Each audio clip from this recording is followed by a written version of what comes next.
बंटी नाम का एक कबूतर अपनी बीवी टुनटुनी और उसकी 1 साल की बेटी चंचल के साथ एक जंगल में रहता था। वहाँ के पंछी अपना गुजारा खेती बाड़ी से करते थे। वो पक्षी हर प्रकार के अनाज तथा सब्जियाँ और फल उगाते थे। बंटी उस जंगल में खुद के और पक्षियों के अनाज को शहर में अच्छे दामों में बिकवाता था। उसके शहर में रहने वाले पक्षियों से बहुत अच्छी पहचान थी, इसलिए जंगल के सब पक्षी अपना अनाज बंटी कबूतर से ही बिकवाते थे। हर बार की तरह इस बार भी जंगल के पक्षी चावल और गेहूं की फसल काट कर रख रहे थे। इस बार बहुत ही ज्यादा अनाज का उत्पादन हुआ है। इस साल बहुत मुनाफा होगा। हाँ जी, इस बार तो आमदनी खूब होगी। कुछ दिन में ही आप इन अनाजों को शहर जाकर बेच आइए। इस बार हम अपना पक्का मकान जरूर बनाएंगे। आप तो जानते ही हो, बारिश का कोई भरोसा नहीं है, कब आ जाए किसे पता। उन दोनों की बातें उनके ही जंगल में रहने वाला कालू कौवा सुन रहा था।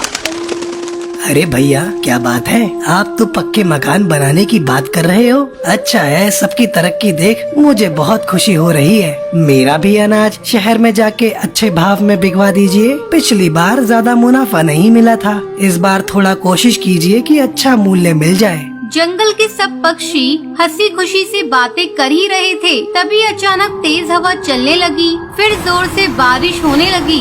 सभी किसान अपनी फसल खेत में ही छोड़कर वहाँ से निकल जाते हैं। वो सोचते हैं कि थोड़ी देर में बारिश चली जाएगी तो दोबारा अपने काम में लग जाएंगे।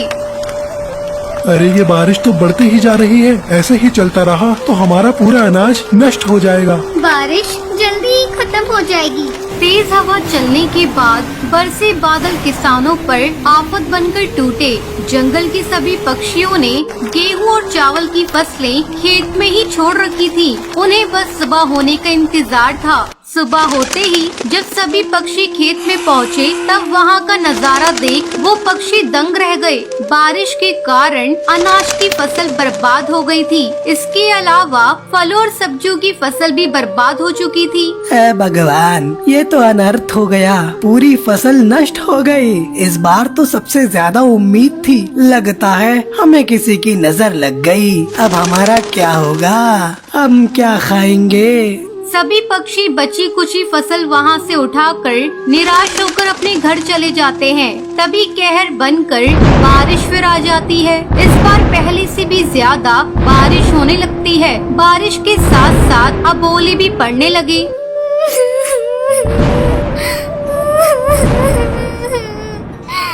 भगवान, ये कैसी परीक्षा ले रहे हो? पूरी फसल तो बर्बाद हो चुकी है। अब क्या बेघर भी करना चाहते हो? सब ठीक हो जाएगा। फिलहाल घर चलते हैं। 1-2 दिन में बारिश चली जाएगी। कुछ दिन का राशन तो बचा ही है, उससे गुजारा कर लेंगे। फिर देखते हैं क्या करना है। टुनटुनी और बंटी अपने घर की ओर जाते हैं। तभी वो देखते हैं कि पानी से आधा पेड़ तक डूब चुका है। उन्हें डर था, अगर बारिश ऐसी होती रही तो घोंसले के अंदर भी पानी भर जाएगा। जिस बात का डर था आखिर वही हुआ। पानी तो अंदर तक आ चुका है। चलो टुनटुनी, जल्दी से सामान ऊपर वाली डाली पर रख देते हैं, नहीं तो और बर्बादी हो जाएगी। उस रात किसी ने ना कुछ खाया और ना कुछ पिया। घर के सभी लोग ऊपर वाली डाल पर रात गुजारते हैं। सुबह हो जाती है, लेकिन बारिश थमने का नाम ही नहीं लेती। घर के बाहर बंटी देखता है कि सब कुछ बर्बाद हो चुका है।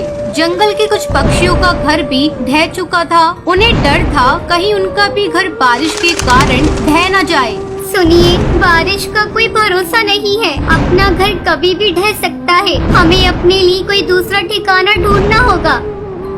दोनों अपनी बच्ची को लेकर कहीं और आसरा देखते हैं, लेकिन वहाँ के सभी पक्षियों की हालत उनकी तरह थी, तो उनकी मदद कोई कैसे करता। कुछ दूर उड़ने के बाद बंटी को एक घना पीपल का पेड़ दिखता है। वो अपनी पत्नी और बेटी को लेकर उस पेड़ के नीचे चला जाता है। टुनटुनी, जब तक हमें कोई मदद नहीं मिल जाती तब तक हम इसी पेड़ के नीचे रहेंगे। अब घर जाकर तो कोई फायदा नहीं, वो पूरी तरीके से नष्ट हो चुका होगा।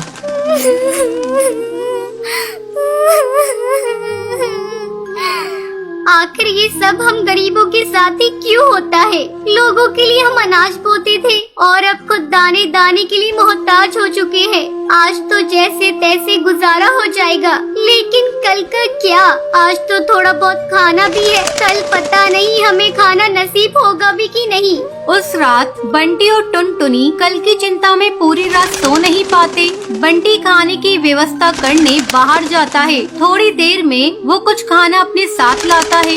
सुनिए जी, इसे तो बहुत तेज बुखार है, अब हम क्या करें, कहाँ जाएं? हमारे पास तो पैसे भी नहीं बचे हैं। ऐ भगवान, अब और कितनी परीक्षा लेगा तू हमारी? इतना असहाय तो मैंने कभी महसूस नहीं किया जितना आज कर रहा हूँ। पहले तो तूने हमारी पूरी फसल बर्बाद कर दी, फिर घर, और अब मेरी बच्ची की जान पर ही आन पड़ी है।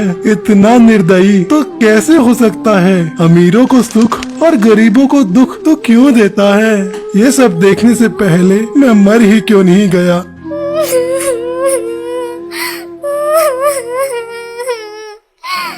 ऐसा मत कहिए जी, आपके बिना हमारा क्या होगा? वैसे भी समय ठीक नहीं चल रहा है, तो कृपया करके अपने मुंह से अपशब्द ना निकालिए। फिलहाल मैं चंचल के सर पर गीला कपड़ा रख दे रही हूँ। अरे, आपको चोट कैसे लगी? आपके सिर से तो खून बह रहा है। अरे क्या बताऊं, खाना लाने के चक्कर में मेरे ऊपर एक पेड़ का तना गिर गया, तभी ये चोट लगी है। तभी अचानक चंचल जोर जोर से रोने लगती है। चुप हो जा बच्ची, क्या हुआ? तू क्यों रो रही है इतना? अरे, इसका बुखार तो बढ़ते ही जा रहा है। मैं क्या करूं? कुछ समझ नहीं आ रहा है। पानी से सर पर पट्टी भी लगाकर देख ली, पर कोई असर नहीं हो रहा है। मैं इसे कुछ खिला देती हूँ, शायद तबीयत में कुछ सुधार आ जाए। ठीक है, तुम इसे कुछ खिला दो, मैं बाहर जाकर देखता हूँ, कहीं से कुछ मदद मिल जाए। बंटी जैसे ही जाने लगा, वैसे ही अचानक बाढ़ राहत कार्यकर्ता की नजर उस पर उसके परिवार पर पड़ती है। पूरी बात जानने के बाद उन्होंने उनकी मदद की और राहत शिविर में ले गए। वहां जाकर चंचल का इलाज भी हुआ और बंटी के सर में चोट लगी थी, उसकी मरहम पट्टी भी हुई। कुछ दिन बाद जंगल के राजा की तरफ से बाढ़ पीड़ितों को मुआवजा भी मिला। बंटी अपने परिवार के साथ जंगल लौट जाता है। वहां जाकर वो एक पक्का मकान बनवा लेता है। अब वो पहले की तरह फिर से खेती बाड़ी करने लगता है। अब दोनों की जिंदगी अच्छे से बीत रही थी।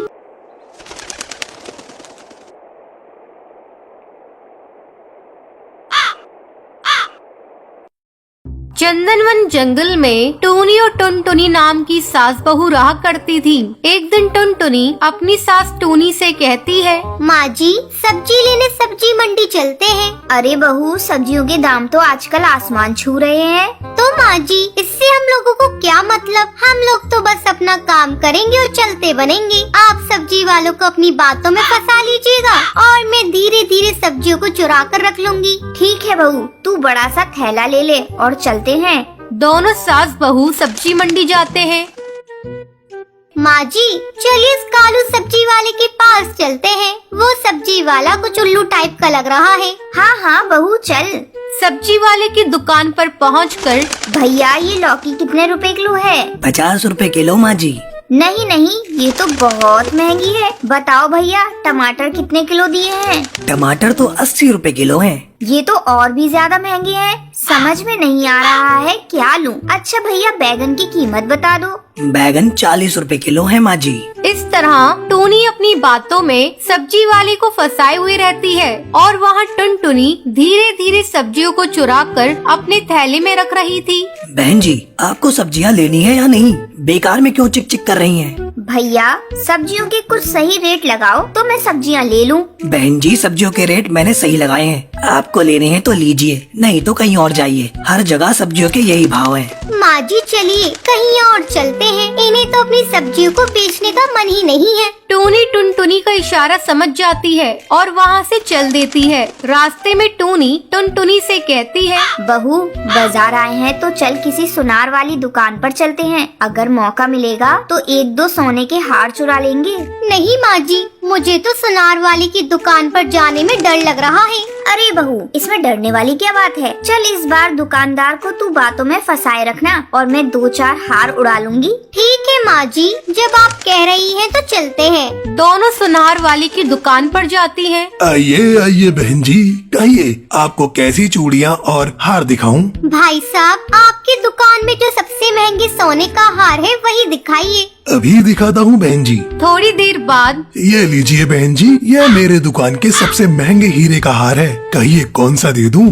अरे भाई साहब थोड़ा रुकिए, अच्छे से पहले देख तो लूं। हाँ हाँ देख लीजिए। वो दोनों हार देखने लगती हैं। अचानक टुनटुनी की सास टूनी दुकानदार से पानी मांगती है। भाई साहब आपकी दुकान पर पानी मिलेगा क्या? मुझे बहुत जोरों की प्यास लगी है। बहन जी मैं अभी आपके लिए पानी लाता हूँ। जैसे ही दुकानदार पानी लेने के लिए जाता है, टुनटुनी और टोनी एक एक हार चुरा लेती है। तभी दुकानदार पानी लेकर आता है। ये लीजिए बहन जी पानी। लाओ लाओ भैया, काफी देर से मेरा गला सूखा पड़ा था। टोनी पानी पीकर भाई साहब आपकी दुकान में बड़े सुंदर हार हैं, लेकिन लग रहा है मेरे पर्स में इतने पैसे ही नहीं हैं कि मैं इन हार को खरीद सकूं। मैं कल आकर इन्हें ले जाऊंगी। ठीक है बहन जी, जैसी आपकी मर्जी। फिर टोनी अपनी बहू टुनटुनी के साथ घर आ जाती है। माँ जी आज हम दोनों ने बहुत लंबा हाथ मारा है। जब दुकानदार को पता चलेगा उसके हार गायब है तो वो तो अपना सर पीट लेगा। हाँ हाँ बहू तू ठीक कह रही है, लेकिन अगली बार हम लोग दूसरी दुकान पर जाएंगे। फिर दोनों सास बहू हंसने लगती हैं। वहीं दूसरी तरफ वो सुनार दुकान में चोरी की खबर पुलिस को दे देता है। पुलिस अपने काम में जुट जाती है और एक दिन आज तो मैं इन सास बहू का पर्दाफाश करके रहूंगा। और वो एक पेड़ के पीछे छुप जाता है। तभी टोनी और टुनटुनी इस बात से बेखबर चोरी के इरादे से हरी तोते की यहाँ आती है। हरी भैया कैसे दिए हैं ये आलू?